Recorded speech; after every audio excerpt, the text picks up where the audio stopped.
प्यारे बच्चों, स्वागत है आप सभी का एक नई क्लास में। बच्चों, हम पढ़ रहे हैं वर्ग और वर्गमूल। वर्ग और वर्गमूल। अब वर्ग और वर्गमूल पर हम पहले भी एक वीडियो बना चुके हैं, यानी इस अध्याय की प्रश्नावली 5.1 को हम पढ़ चुके हैं। इस वीडियो में हम प्रश्नावली 5.2 को देखेंगे। तो चलिए क्लास को शुरू करते हैं। क्लास शुरू करने से पहले एक महत्वपूर्ण सूचना, अगर आप लोगों ने अभी तक हमारा व्हाट्सएप और इंस्टा चैनल फॉलो नहीं किया है तो डिस्क्रिप्शन बॉक्स में लिंक है, आप वहां से जाकर उनको फॉलो ज़रूर करें। चलिए क्लास को शुरू करते हैं। हमारा पहला प्रश्न है, निम्न संख्याओं का वर्ग ज्ञात कीजिए। अब यहाँ पर कुछ संख्याएं दी हुई हैं, इसका आपको वर्ग ज्ञात करना है। अब वर्ग ज्ञात करने के लिए आपको सर्व समीकरणों का उपयोग करना है, यानी सर्व समीकरणों के माध्यम से इसका वर्ग निकालना है। तो यहाँ पर एक संख्या दे रखी है 32। तो 32 का वर्ग निकालना है। अब 32 को हम क्या लिख सकते हैं? 32 को हम 3 + 2 का होल स्क्वायर लिख सकते हैं,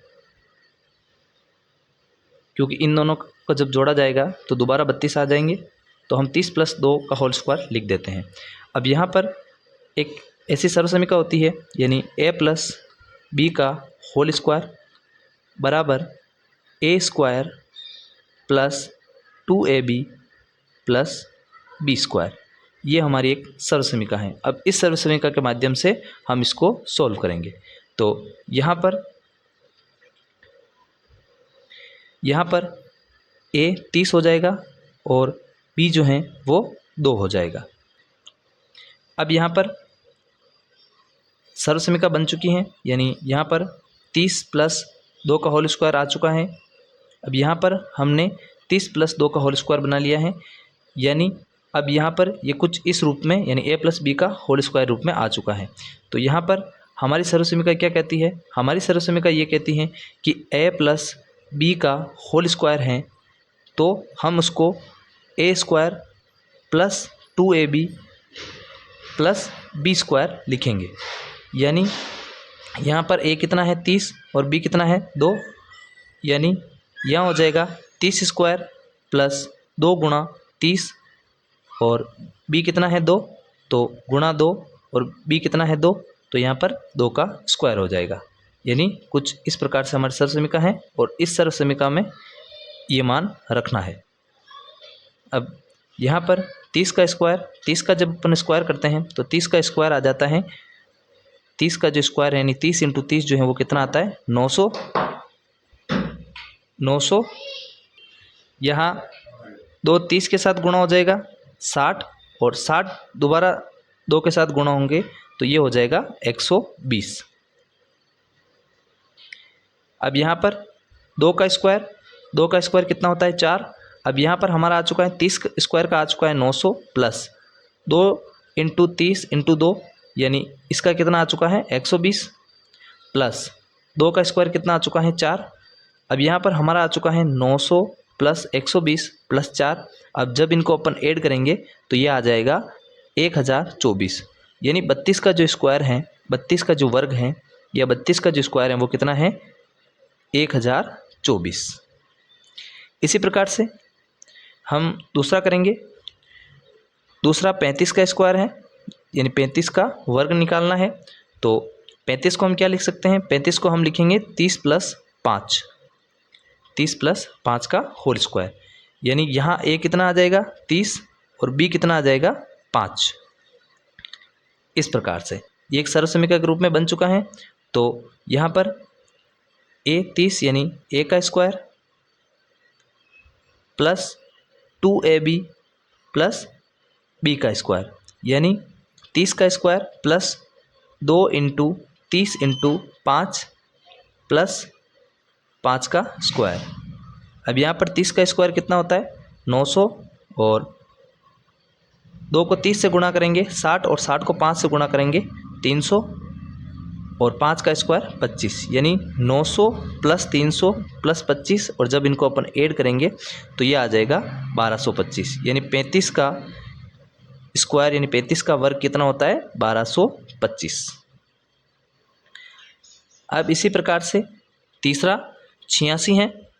अब 86 को हम क्या लिख सकते हैं 80 + 6 का होल स्क्वायर, तो यहाँ पर A 80 हो जाएगा प्लस B जो है वो 6 हो जाएगा। यानी अब हम इसको A square plus 2AB plus B square के रूप में व्यक्त करते हैं। तो A यहाँ पर 80 है और B यहाँ पर 6 है, तो A स्क्वायर मतलब 80 का स्क्वायर 2AB यानी 2 इंटू 80 इंटू 6 और B स्क्वायर मतलब 6 का स्क्वायर।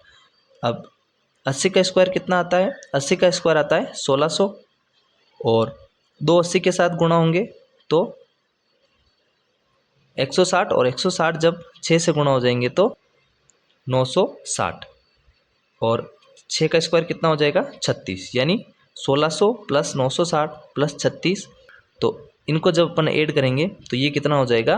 7386। यानी 86 का जो वर्ग है वो कितना हो जाएगा? 7386। कुछ इस प्रकार से। अब तराणु का निकालना है, तो तराणु को हम क्या लिख सकते हैं? 93 को हम लिख सकते हैं 90 प्लस 3 का होल स्क्वायर। यहाँ A 90 हो जाएगा और B जो है वो कितना हो जाएगा? 3। अब यहाँ पर A प्लस B का होल स्क्वायर, यानी अब यहाँ पर 90 प्लस 3 का होल स्क्वायर है, तो इसको किस रूप में व्यक्त करना है? तो इसको अब अपने को इस रूप में व्यक्त करना है, यानी A square plus 2AB plus B square. तो यहाँ पर A स्क्वायर यानी 90 का स्क्वायर प्लस 2AB यानी 2 इंटू 90 इंटू 3 और B स्क्वायर मतलब 3 का स्क्वायर।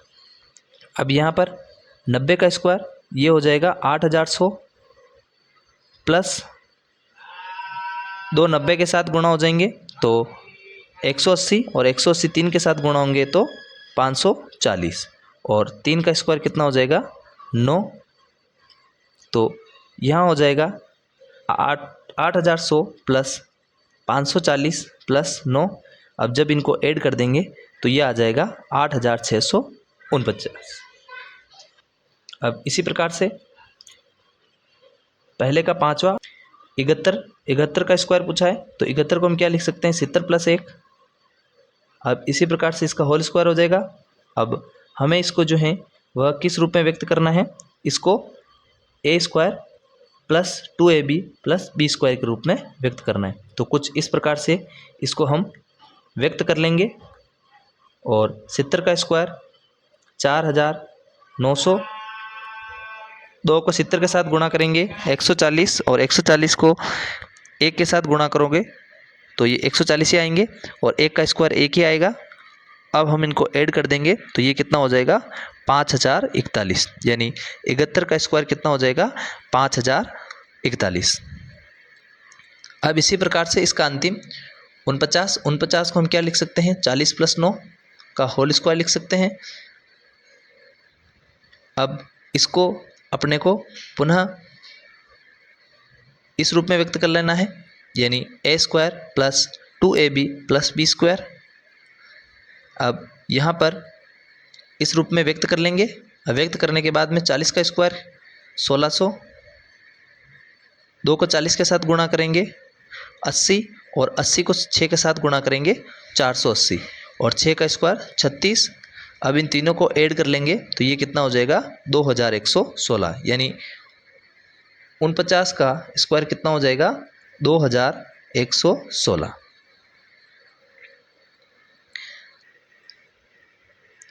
अब दूसरा प्रश्न, पाइथागोरस त्रिक लीजिए जिसका एक सदस्य है।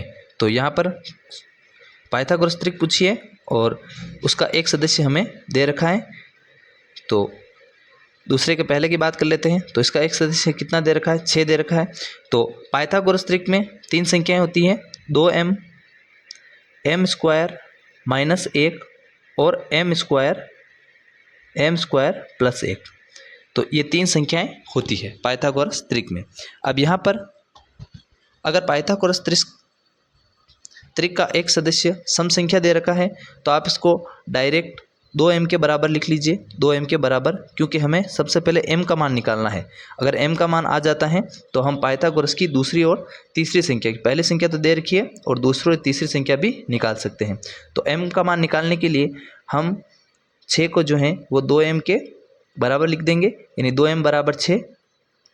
अब यहाँ पर 2 इधर चले जाएंगे तो m बराबर 6/2, यानी m का मान कितना आ गया 3। तो इसकी दूसरी संख्या क्या हो जाएगी, इसकी दूसरी संख्या हो जाएगी m² - 1, कुछ इस प्रकार से। यानी m का मान कितना आया था 3, तो m की जगह 3 लिख देना है। तो 3 का स्क्वायर - 1, तो 3 का स्क्वायर कितना होता है 9, और 9 में से 1 जाता है तो कितना बचेगा 8। तो दूसरी संख्या हो जाएगी 8। और इसकी तीसरी संख्या निकालें तो तीसरी संख्या क्या है m² + 1, तो m का मान कितना है 3, तो यहाँ हो जाएगा 3² + 1 बराबर 3², यानी 3 का स्क्वायर कितना होता है 9, और इसमें 1 जुड़ जाएगा तो ये कितना हो जाएगा 10। यानी पाइथागोरस त्रिक की पहली संख्या 6 है, दूसरी संख्या 8 है और तीसरी संख्या 10। अब इसका दूसरा, यानी दूसरे का दूसरा, पहली संख्या क्या दे रखी है 14, तो पाइथागोरस त्रिक की दूसरी और तीसरी संख्या निकालनी है। तो सबसे पहले हमें वही m का मान निकालना होगा। तो m का मान निकालने के लिए ये एक सम संख्या है, तो इसको हम 2m के बराबर लिख लेंगे, यानी 2m बराबर 14, और ये 2 इधर चले जाएंगे तो 14 में 2 का भाग लग जाएगा, तो m का मान कितना आ जाएगा 7। तो इसकी दूसरी संख्या आ जाएगी m² - 1, तो m की जगह कितना लिखना है 7, 7 का स्क्वायर - 1, और 7 का स्क्वायर कितना होता है 49, और 49 में से 1 जाता है तो 48, यानी दूसरी संख्या क्या आ जाएगी 48।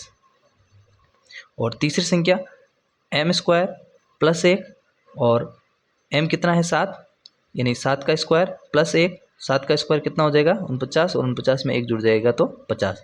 यानी इसमें इस पाइथागोरस त्रिक में पहली संख्या 14 है, दूसरी संख्या 48 और तीसरी संख्या 50। अब इसी प्रकार से दूसरे का तीसरा 16 दे रखा है, यानी एक संख्या 16 दे रखी है।